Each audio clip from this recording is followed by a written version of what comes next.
నమస్తే అమ్మా. నమస్తే తల్లి. అమ్మా, హ్మ్. తరచుగా హ్మ్. మనం చేస్తున్న వీడియోల కింద నుంచి వస్తున్న ప్రశ్నలనే నేను మీ ముందుంచుతున్నాను ఈ రోజు మాత్రం. హ్మ్. ఒక ప్రశ్న పదే పదే పదే పదే వింటూ ఉన్నాను. ఇది మనం పర్సనల్గా నేను మీతో మాట్లాడాను, దీనికి సమాధానం నాకు చెప్పారు. కానీ హ్మ్. ప్రజలందరికీ తెలియాలి, ఖచ్చితంగా అందరికీ చెప్పాల్సిన విషయమే, ఇలాంటి ఆలోచనలో ఉన్నారు అని పబ్లిక్గా అడుగుతున్నానమ్మా నేను. హ్మ్. భార్యాభర్తలు దాంపత్యం తర్వాత హ్మ్. పడక గదిని శుభ్రం చేసుకోవాల్సిందేనా? హ్మ్. ఉన్న వస్తువులన్నిటినీ మార్పు చేయాలా? ఇది హ్మ్. ఒకటి. హ్మ్. ఖచ్చితంగా ఆడవారు తలస్నానం చేయాలా? హ్మ్. తలస్నానం చేస్తేనే ఆ రోజు పూజకి వెళ్ళాలా? లేకపోతే ఏమన్నా దోషాలు కలుగుతాయా? చాలా అనుమానంగా ఉందని ఎన్నో ప్రశ్నలమ్మా దీని మీద. ఇంతవరకే నేను అడగగలుగుతున్నాను మీ ముందు. చాలమ్మా.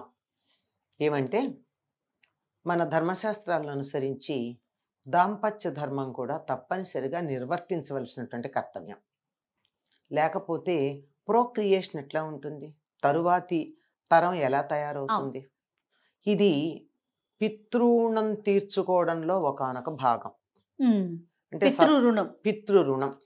పితృరుణం అంటే బతికుండగా తల్లిదండ్రులకు అన్నం పెట్టడం, చచ్చిపోయిన తర్వాత వాళ్ళకి తద్దినాలు పెట్టడం. అంతే. ఇవి కాక పితృదేవతలు వేరసలు.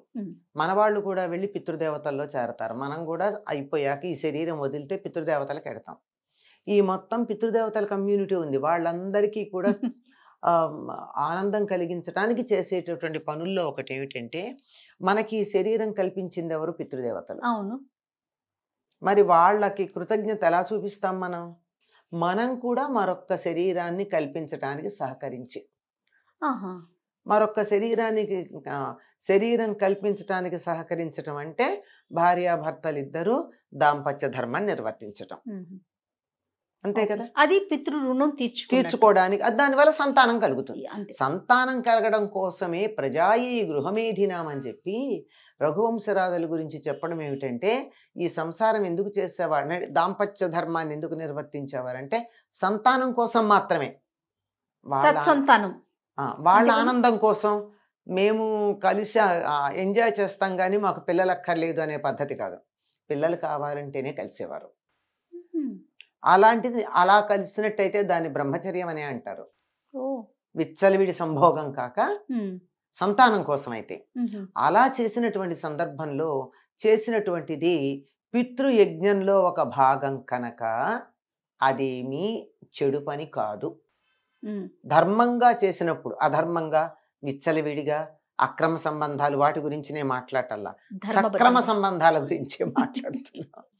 అలా గనక ధర్మబద్ధంగా వివాహం చేసుకున్నటువంటి భార్యాభర్తలు కలిసినట్టయితే అది పితృకార్యమే గనక ఎటువంటి దోషం లేదు. ఎటువంటి దోషం లేకపోవడమే కాదు, ఆడవాళ్ళు తప్పనిసరిగా తలస్నానం చెయ్యాలన్న నియమం లేదు, చెయ్యనక్కరలేదు. ఎంత క్లియర్గా ఉందమ్మా. చెయ్యనక్కరలేదు. నేను చెప్పాను ఆడవాళ్ళు అని, గమనించండి. పురుషులు తప్పనిసరిగా చెయ్యాలి. తేడా ఉంది. ఓకే, ఎందుకని అంటారమ్మా? దానికి ఏమన్నా ప్రత్యేకించి శాస్త్రం ఉందా? Women receives, man gives. Okay. ఏదన్నా ఇచ్చేసిన తర్వాత స్నానం చేసి వదులుకోవడం అన్నది. ఓకే కదా. మనం శరీరంలో ఏది రిలీజ్ చేసినా స్నానం చేస్తాం కదా. అవును. ఇది కూడా ఓకే. ఇది టెక్నికల్గా నాకు అనిపించిన. కానీ ధర్మశాస్త్రం చెప్పింది వాళ్ళు తలస్నానం చేయాలని. పైగా పురుషులు ప్రతిరోజు చేస్తారు, ధర్మం తెలిసిన వాళ్ళు. ఆడవాళ్ళు అయితే చేయవలసిన పని లేదు. ఇంకొకటి ఏమిటంటే, ఆడవాళ్ళు ముత్తైదువులు ఎప్పుడు పడితే అప్పుడు తల మీద నీళ్లు పోసుకోకూడదు. ఎప్పుడు పడితే అప్పుడు అంటే ఏ రోజు పడితే ఆ రోజు అంతే. వాళ్ళు ఎలా చేయాలంటే నూనె రాచుకుని తల రుద్దుకుని తలంటి పోసుకోవాలే గాని ఒట్టి తల స్నానం చేయకూడదు, తప్పు. అటువంటి తలస్నానం భర్త లేని వాళ్ళు చేయొచ్చు, కానీ భర్త ఉన్నటువంటి స్త్రీలైతే తలకి నూనె పెట్టుకుందే తలంటుకోవడం అంటాం. నూనె పెట్టి అలా అంటడం కదా, తలంటు స్నానం చేయాలి తప్ప తల స్నానం చేయకూడదు. ఎప్పుడు చేయొచ్చు అంటే, ఏదైనా శవాన్ని చూడ్డానికి వెళ్ళి వచ్చినప్పుడు, దుర్వార్త విన్నప్పుడు, ఇంట్లో పితృకార్యాలు చేసేటప్పుడు మాత్రమే ఆడవాళ్ళు నెత్తి మీద నేరుగా నీళ్లు పోసుకోవాలి. కానీ లేకపోతే అభ్యంగన స్నానమే చెయ్యాలి, తలంటు నీళ్లే పోసుకోవాలి. కనుక ప్రతిరోజు వీళ్ళు నెత్తిన నీళ్లు పోసుకోవాల్సిన పని లేదు. ఇంకా పూజ విషయానికి వస్తేనమ్మా, మామూలుగా చేసుకోవచ్చు. ఇంకా దాంట్లో ఎటువంటి సందేహం లేదు. ఎటువంటి సందేహం లేదు. చక్కగా మామూలుగా స్నానం చేస్తాం కదా, నిద్ర లేచాక స్నానం చేయమా? చేస్తాం. స్నానం చేస్తాం కనుక కంఠ స్నానం చేసి పూజ చేసుకోవచ్చు. మగవాళ్ళు అయితే తల స్నానం చేసి తీరాలి. నిజానికి నిత్యం చెయ్యాలి మగవాళ్ళు. నిత్యం తల స్నానం చేయాలి. మరి అమ్మ వాళ్ళ పరిస్థితి ఏంటి? వాళ్ళు కూడా నూనె పెట్టుకుని స్నానం చేయాలి, అవసరం లేదా? అక్కర్లా. వాళ్ళు కూడా అభ్యంగన స్నానం అప్పుడప్పుడు చేస్తారు. నిత్యం తల మీద నీళ్లు పోసుకోవాలి. వాళ్ళు గాయత్రి ఉపాసన చేసేవాళ్ళు మగవాళ్ళు అయితే. గాయత్రి ఉపాసన కూడానమ్మా సంధ్యావందనం చేసేవాళ్ళు కొంతమంది అయితే, ఒట్టి గాయత్రి చదివేవాళ్ళు కొంతమంది ఉన్నారు. అందరూ ఉన్నారు. ఈ తేడాలు తెలియకుండా ఈ రోజుల్లో మనం ఏదో ఒక వర్గం, ఒక వర్ణం, ఒక సామాజిక వర్గం, వీళ్ళకి గొప్ప వాళ్ళకి గొప్ప అని నోటికొచ్చినట్టు మాట్లాడుతున్నారు. కానీ విషయం తెలుసుకోకపోతే అలాగే మాట్లాడతారు. విషయం తెలిస్తే సమస్య ఏం లేదు. అంటే ఎవరు ఏది చేయాలో అదే చేయాలి, అంతే బాగుంటుంది. పనిని బట్టి అమ్మా. గాయత్రి చేసే వాళ్ళు కొంతమంది అయితే సంధ్యావందనంలో భాగంగా గాయత్రి చేస్తారు. సంధ్యావందనం అంతా అక్కర్లేకుండా గాయత్రి చేసేవాళ్ళు ఉంటారు. నేను పొలం పనికి వెళ్ళాలమ్మా, నువ్వు కూర్చుని సంధ్యావందనం చేస్తే అక్కడ పొలం కాస్తా గోవిందా. అంచేత నువ్వు ఆ పని చేస్తున్నావు గనక నువ్వు గాయత్రి చేసుకుని వెళ్ళిపో. కన్సెషన్, అదే వెసులుబాటే తప్ప సౌకర్యమే తప్ప బ్యానింగ్ కాదు.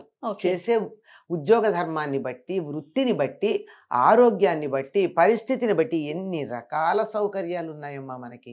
తెలియకుండా ఎగ్జంప్షన్ ని ఒక అధికారం అనుకోవడం, ఎగ్జంప్షన్ ని బ్యాన్ అనుకోవడం, ఈ రెండు సమస్యలు వచ్చాయి. ఈ సమస్యల కారణం. అంచేత తప్పనిసరిగా మగవాళ్ళు చేసేవాళ్ళు చేస్తారు, ఆడవాళ్ళు చేయాల్సినటువంటి పని లేదు. తర్వాత ఇంకో మాట కూడా అడిగారు, అన్ని కడగాల? దీన్ని అంటుగా ముట్టుగా పరిగణించడం, ఎవరిని అంటుకోకుండా ఉండాలా? అలా ఏమీ లేదమ్మా, తప్పేమీ లేదు.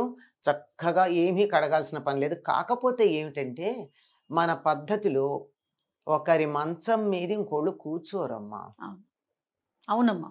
అందులో పిల్లలదైతే పర్వాలేదు, కానీ భార్యాభర్తలు పడుకునేటటువంటి మంచం మీద పరాయి వాళ్ళు కూర్చోకూడదు, అంతే నియమం అది అంతే.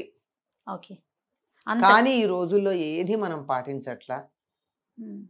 అందరూ వెళ్ళి బెడ్రూముల్లో మంచాల మీదే కూర్చుంటున్నారు, భోజనాలు చేస్తున్నారు, అన్ని పనులు వాటి మీదే చేస్తున్నారు, అన్ని పనులు దాటి మీదే చేస్తున్నారు. అందువల్ల ఇంకా ఏం చెప్తాం, కావాలనుకున్న వాళ్ళకి ఈ నియమాలు.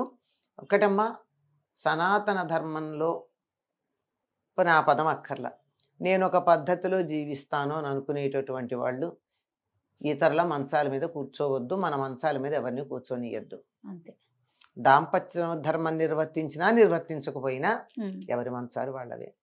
అందుకే పూర్వం ఇంట్లో మంచాలు వేసి ఉండేవి కాదు, ఎత్తేసేవాళ్ళు హాయిగా, రాత్రి పక్కలు వేసుకునేవాళ్ళు. అసలు బెడ్రూమ్ లో కాన్సెప్టే లేదేమో. లేదు కదా, ఒక్కటే ఒకటి ఉండేది ఇంటి మొత్తానికి. ఈ పందిరి పట్టి మంచం అని ఒకటి ఉండేది, అదొక్కటే. అది ఇంటి యజమానికి. మిగిలిన వాళ్ళందరూ సాయంకాలం మంచాలు పరిచి పక్కలేసేవాళ్ళు, పొద్దున్నే మంచాలు ఎత్తి పక్కలెత్తేసేవాళ్ళు. అసలు గొడవే లేదు, సమస్యలు లేవు. సమస్యే పక్క వేసుకోవద్దు, అది సమస్య ఈ రోజుల్లో. ప్రశ్నలు లేవేమో బహుశా అప్పుడు. లేదు, పొద్దునంటే సూర్యోదయం అయ్యేటప్పటికి ఇంట్లో మంచాలు కనపడకూడదు. బెడ్రూమ్ ఒకే ఒక్క గదిలో తప్ప ఇంకెక్కడా కూడా మంచాలు ఉండకూడదు, ఎత్తేసి ఉండాలి, పక్కలు కనపడకూడదు. అలాంటి నియమాలు ఉండేవి. అవి ఏంటంటే అన్రిటన్ లా, ఎవరు చెప్పక్కర్లా, అలా నడిచిపోయేది. ఎందుకు అని ఎవరు ప్రశ్నించలా. సో ఇప్పుడు మన ప్రశ్నలోకి వస్తే కనుక ఎటువంటి నియమాలు పాటించిన అవసరం లేదని చెప్పి ఆడవాళ్ళు పాటించక్కర్లా, రైట్, మగవాళ్ళు మాత్రం తప్ప ఖచ్చితంగా పాటించాలి. నమస్తే అమ్మా. నమస్తే అమ్మా. సుమన్ టీవీలో మీ పర్సనల్ అండ్ బిజినెస్ ప్రమోషన్స్ కోసం కింది నెంబర్కి కాంటాక్ట్ చేయండి.